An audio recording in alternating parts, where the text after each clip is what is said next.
Israeli আগ্রাসনে ধ্বংসের জনপদ গাজায় ভয়াবহ মানবিক বিপর্যয় দেখা দিয়েছে। নিদারুণ খাদ্য সংকটে যেন বিরানভূমি এই উপত্যকা।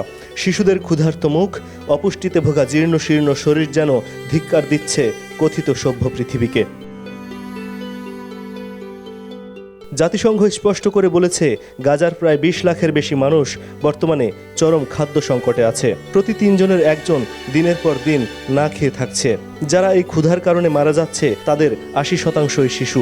বিশ্ব স্বাস্থ্য সংস্থার মতে গাজার প্রায় 250,000 মানুষ বর্তমানে মারাত্মক খাদ্য ঘাটতি, অপুষ্টি, অসুস্থতা ও মৃত্যুর ঝুঁকিতে রয়েছে। এটি বর্তমান সময়ের অন্যতম ভয়াবহ দুর্ভিক্ষ। আজকের গাজার এমন বাস্তবতার জন্য অভিযুক্ত ইসরায়েল ব্যাপক সমালোচনার মুখে পড়েছে। এরপরও এই বাস্তবতাকে অস্বীকার করতে নানাভাবে মিথ্যাচার করছে দেশটি। ইসরায়েলের সরকারি এক্স অ্যাকাউন্টে সম্প্রতি দাবি করা হয়েছে, গাজায় কোনো দুর্ভিক্ষ নেই, বরং অনলাইনে ছড়িয়ে পড়া ছবিগুলো সাজানো। অপুষ্টিতে ভোগা শিশুদের আসলে সিস্টিক ফাইব্রোসিস বা অন্য রোগ হয়েছে, যা ভুলভাবে উপস্থাপন করা হচ্ছে।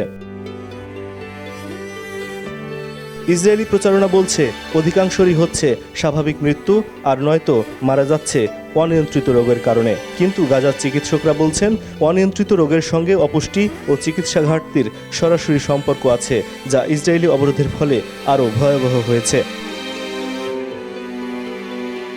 ডক্টরস উইদাউট বর্ডার্স বলছে, গাজায় শিশু পুষ্টিহীনতা 3 গুণ বেড়েছে।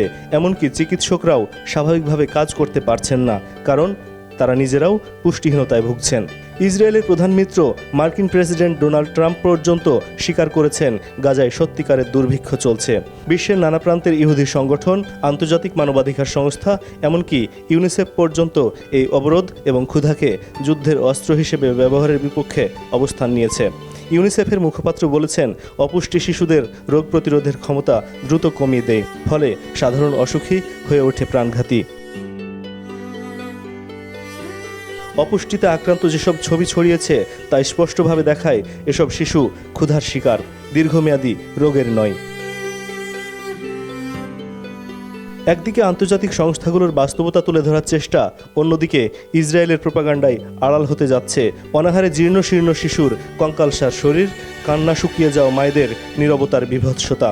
ক্ষুধার তীব্রতা ছুঁয়েছে হামাসের হাতে জিম্মি থাকা ইসরায়েলিদেরকেও। সম্প্রতি কঙ্কালসার এক ইসরায়েলি তরুণের প্রকাশিত ভিডিওতে তার দেশের প্রধানমন্ত্রী নেতানিয়াহুকে বলছেন যুদ্ধ বন্ধ করে তাদের জীবন রক্ষা করতে। এস এম বাবু, সংবাদ মুহূর্ত।